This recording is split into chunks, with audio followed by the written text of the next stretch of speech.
I saw my first ghost last summer, but not in the place one would expect. No old Victorian house, no foggy cemetery, but instead, deep within the heart of the Pacific Coast Trail and along the bony spine of the Sierra Nevadas. I was halfway through my 2-week hike, and I had just reached Forester Pass, which is a mountain pass located on the Kings Kern Divide and on the boundary between Sequoia National Park and Kings Canyon National Parks. It is also one of the highest points along the entire 2,653-mile trail and perched up around 13,000 feet in elevation. If it's peace and quiet you're looking for, you'll find it out here.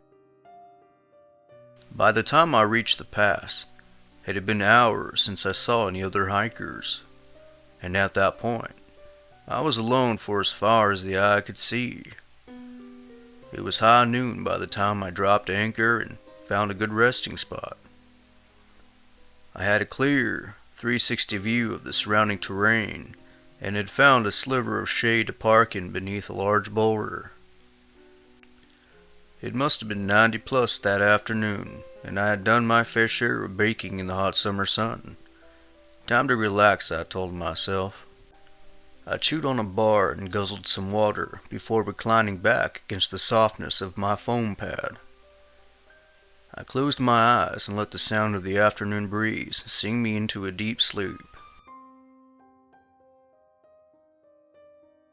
I wasn't sure how long I'd been asleep before being awoken by the sound of rocks tumbling on the trail below. Maybe 100 yards out or so from what I was guessing.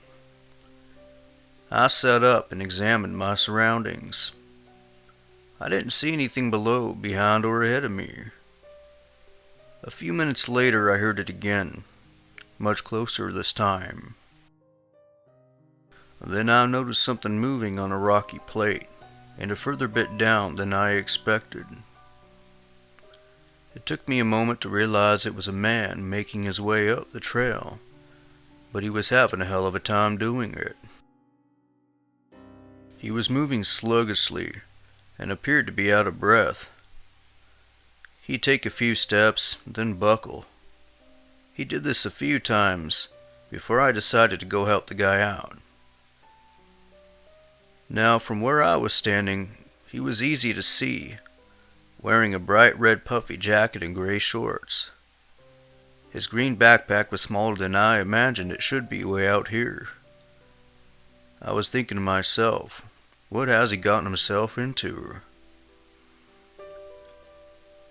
I left my things at the top and began moving down toward him. He was still a good distance away, but eventually began looking up at me. I hollered down to him and let him know I was coming down to help. But he never said anything, just kept looking down at the trail and then back up at me. Well, this is where things got a little strange. At one point, he was becoming harder and harder to see and began to blend in with the mountain. Those bright colors began to fade, and he disappeared into nothing. I couldn't believe what I was seeing, and just like that, he was gone. The sound of the sliding rock ceased as well. The man had completely vanished. Stunned, I stood there, eyes locked on that very spot, waiting for him to magically reappear, but he never did. There was nowhere for him to go. He was out in the open. There 1 second, and gone the next. If that's not the definition of a ghost, then I don't know what is. I spent the next hour searching every conceivable spot a man could hide behind, and eventually the entire surrounding area, while calling out for the stranger. But there was never a reply, and no trace he was ever there. After a certain point, I began to accept what I had seen and told myself to move on, and so I did. Up until that point, every person who ever saw a ghost to me was crazy, but that all changed after that day. Eventually, my trek ended, and I reported the experience to search and rescue and the local authorities, just in case someone had actually went missing or ran into some kind of trouble. As far as I know, there was no follow-up on the incident, and authorities couldn't tie it to any recent missing person cases from what they told me. In all of my years as an experienced hiker, I had never seen anything like it. Just thought I'd share my strange experience with you all.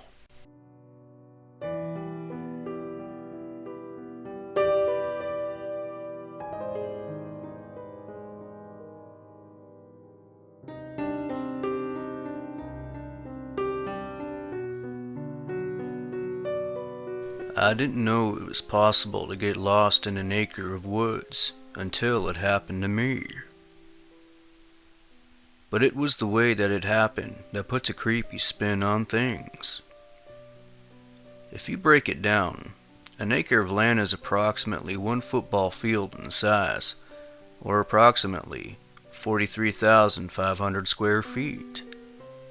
Not a whole lot to get lost in. You could fit around 18 average-sized homes in 1 acre of land, but for this particular lot, it was all dug fir forest and owned by the Colorado Land Ownership. About 13 years ago, I had a summer job working for the Forest Service as part of the timber harvest and fire fuel reduction program. I was part of a 6-man crew that went around and spray painted dead or endangered trees for future processing, a technique commonly used to reduce fire hazards in preparation for upcoming warmer months. It was May 2006, and we were just getting started with our work for the season. Our team leader drove us out to a remote parcel of government land that was divided up into smaller units, so that it was easier to manage.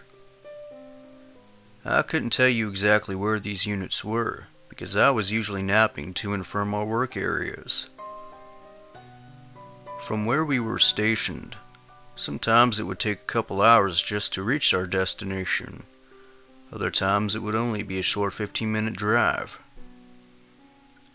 So you can imagine the remoteness of some of these areas. We worked in teams of 2 and could cover a decent amount of acreage in a solid day's work.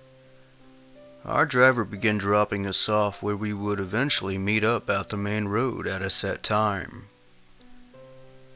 My work partner, Graham, and I were the last 2 to be dropped off, and about 4 miles from the last drop-off point. Equipped with a GPS, supplies, and a backpack full of spray paint, we set off into the first unit and began our markings. In each group, we took turns carrying the GPS, and on this particular day, Graham was carrying it. Back in 2006, a portable GPS was big and bulky, but still quite reliable for marking units and navigating around the woods. But this unit was tiny, and it wouldn't take us that long to finish. And if we really wanted to, we could probably go without a GPS to navigate through it. As our driver left, both Graham and I decided to split up and meet back on the main road in an hour. The unit was flagged off, so it would be easy to see where it ended and the next one began. It was a foggy morning and a comfortable 65 degrees out. As the morning crept on, the temperatures began to climb, and by the time we met at the main road an hour later, it was already 70 degrees, and the sun had burned off most of the fog. So we walked further down the road and into the next unit. This one, much smaller, and would only take about 20 to 30 minutes to comb through. I took the left and he went right. We had planned to meet in the middle of the parcel somewhere along the way before heading back to the main road together. Well, it didn't quite go like that. In fact, this is really where my experience began. As I moved further into the unit, my surroundings began changing dramatically. The familiar lush green forest I was accustomed to seeing was now giving way to a thicket of skeleton trees. Something had stripped them of their life, and I hadn't seen them in this state before. I've seen trees that were scorched by wildfire and ones riddled with disease, but these looked different. Either way, they could prove problematic if not properly taken care of, so I began marking them. And after about 15 to 20 trees in, I started feeling off. It's hard to describe, but my ears began to pop and then ring. It was almost deafening, and at times, I tried yawning to help alleviate it. Also, I hadn't seen any bugs or pests that would be consistent with dead or decaying matter. As I moved further into the unit, I had a sudden realization that I had gotten turned around or something, because I lost track of where I was. I could no longer see the yellow markings that surrounded me in the unit. They were always clearly visible, and spaced a short distance apart. It was impossible to lose them. Yet somehow I'd managed to do it, and it felt like I was losing touch with reality. Somehow I knew I wasn't supposed to be there, and began having visions of these gremlin-like creatures slowly closing in on me. I panicked and called out for Graham, something I would never imagine myself doing as an experienced timber harvest worker. This was my third season, and I knew this work inside and out. But something weird was happening to me and the surrounding woodland. This was a place of death. This thought kept cycling in my mental state, and I felt I was going downhill fast. My next memory was that of Graham grabbing onto my arm and shaking me. He just kept saying, "Hey man, it's all good. I'm here. I'm here now." Just the sound of his voice snapped me back into reality, and together we got the hell out of there. And I asked him if he could make sense of it all, and he told me that he spent over an hour looking for me in an area where it should have only taken a few minutes. According to where we were practically within shouting distance, yet completely invisible to one another for over an hour. We always worked in close proximity to one another, and never really had reason to use radios. All of our communications were done by map, GPS, and a quick shout. Everything was perfectly scheduled and carefully planned. Anyone outside of this experience could come up with a handful of plausible explanations. But from where Graham and I stood, it all just seemed unreal and unlikely. This experience will always haunt me, and goes to show you that there are things that we don't understand about the natural world around us.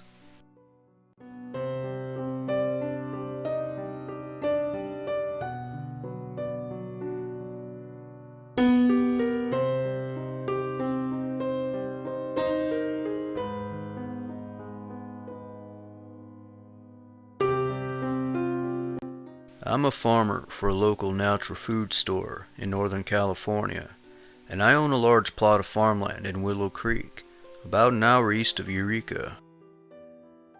While some of you may have already heard about the town of Willow Creek, where the infamous Powder Gimlin footage was taken in the 70s, depicting a so-called Bigfoot creature walking along the river, several Bigfoot-themed documentaries and films have also been created about the town as well. But my experience has absolutely nothing to do with the Bigfoot creature whatsoever. In fact, I would have much rather preferred a Bigfoot experience over what I came across 2 years ago. In 2017, I was preparing some soil for a new batch of huckleberries that I was planting, and had several pots of berry plants that needed to be transported to the garden so that they could further grow and develop.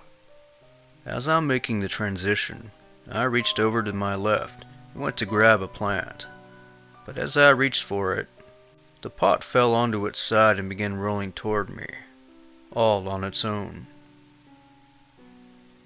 I immediately stood up, completely stunned by what I had just seen, and just tried to take it in. There was no wind, no loose soil, no means of justification whatsoever why and how that 10-pound pot could have moved on its own. I then told myself perhaps a squirrel or bird knocked it over while passing through, and I just didn't see it. So I continued to work. The following morning, I awoke to the sound of my chickens screaming. When I investigated, something had torn a hole in their pen and grabbed about half of them. The remaining 6 had pinned themselves into a corner and would not move. I examined the trail of feathers, and they eventually led over to the garden where I had my huckleberry plants, and that's where things got real strange. It took me a moment to realize the horror of what I was looking at. All my plants had been ripped out of their soil and tossed to the side, but in their place were these little lumps of dirt.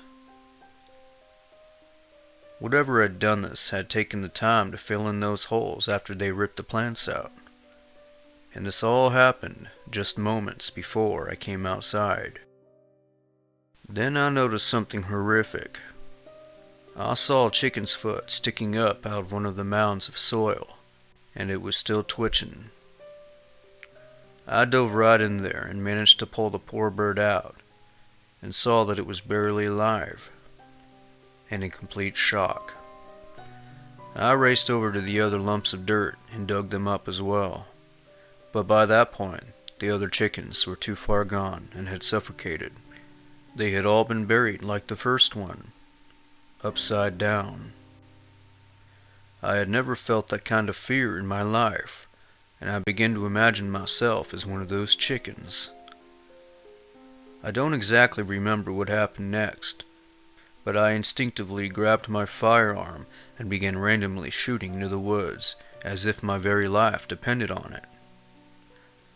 I realized how dangerous this was looking back, but at the time it was only natural and purely instinctive.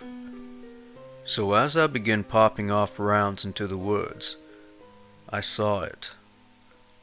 A figure, or at least an outline of one, broke from its position about 30 feet in front of me and swang into the wilderness. I say swang because it moved in a cursive manner and about a foot off the ground, and as it moved further into the tree line and out of view, it stopped and looked back at me, and then it was gone. I didn't really see a face. It was more of a feeling than anything, and that describes the entirety of it. It was slightly darker than the environment around it, and that's how I was able to see it.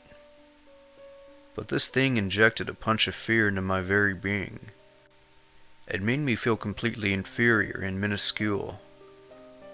I was shaken to my core, and to this day, I have been unable to recover emotionally.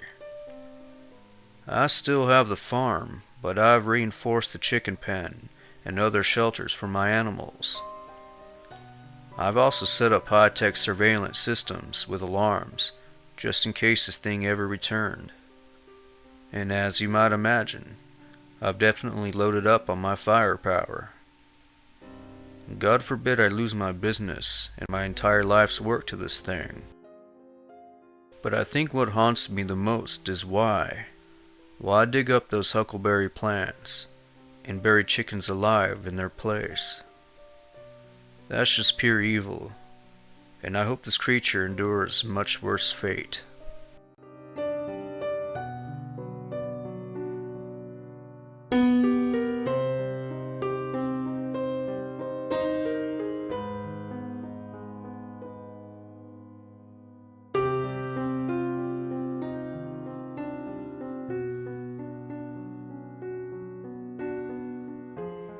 I chose this next story because, in a weird way, it kinda ties in with the last one you heard.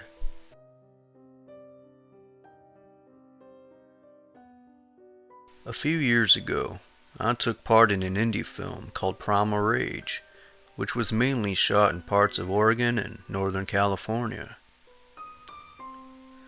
I was one of several production assistants for the director and basically assisted in everything from carrying camera equipment, props, and getting yelled at whenever the director was out of coffee. It was a great job.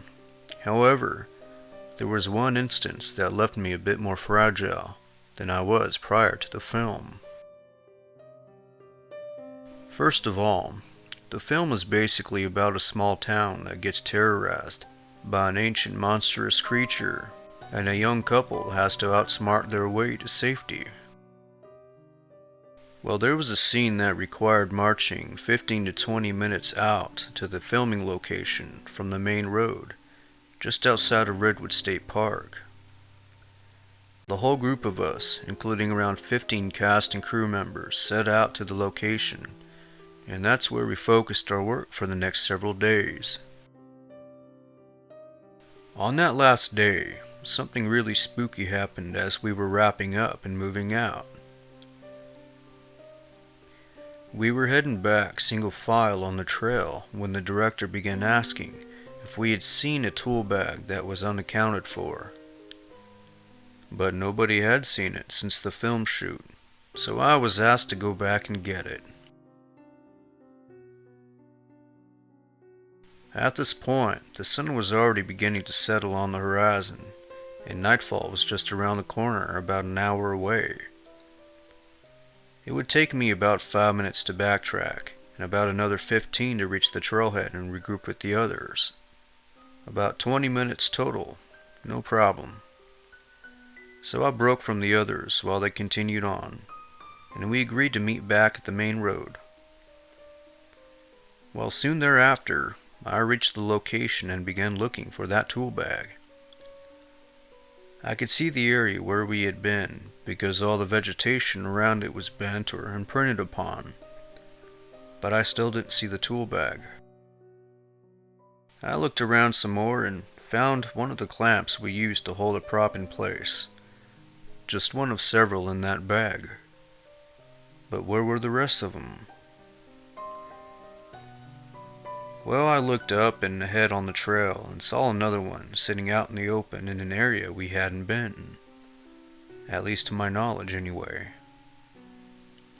I walked about 50 feet further down the trail to pick it up, and as I did, I noticed another clamp about 100 feet down from it. That's when I began to get an uneasy feeling. It looked as though these clamps had been purposely placed there, leading away from the filming area. Who or why would someone do that? Did an animal drag it out here? We were sloppy at times, but not that sloppy. And between the 15 of us, we usually kept everything together in one place so that we could avoid situations like this. So there I was, presented with another problem. There were more tools in that bag, and they were all expensive. I kept my guard up and walked over to that other clamp, picked it up, and you guessed it. I could see the next item further down, but this time it sat at the edge of the wood line. It was an orange extension cord. It was then that the uneasy feeling I had grew into a full-blown panic, and I turned to head back. Now I was convinced something was leading me away from the trail and into those woods. I held on to what I did find and ran back to regroup with the others. But the whole time back, I felt the woods closing in on me, and there were unusual choir sounds emanating from behind me. I had never heard them before, but they were creeping up with me no matter how fast I ran. A world of relief settled upon me when I heard the group's familiar chatter ahead, and eventually met up with them. There was no way I was being sent back, So I lied and said everything had been found and brought back minus the clamps I still had in my sweaty palms. I would eventually replace those missing tools with new ones, but that was the last time I was ever going to go out by myself in those woods again.